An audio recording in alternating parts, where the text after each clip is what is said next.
Bom dia, pessoal. Olha, hoje a gente tá aqui na pescaria, ó. O pessoal pescando ali, a lousa, leite lá em cima da tábua com o pai de Patrício.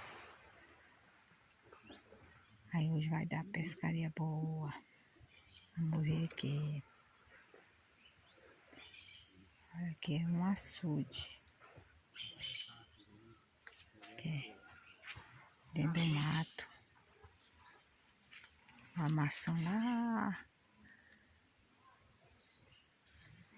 Olha o tamanho daquele caixa de coco. Olha.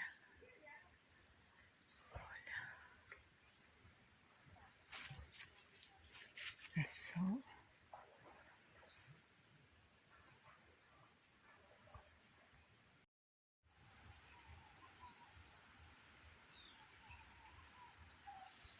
Olha só a amizade minha.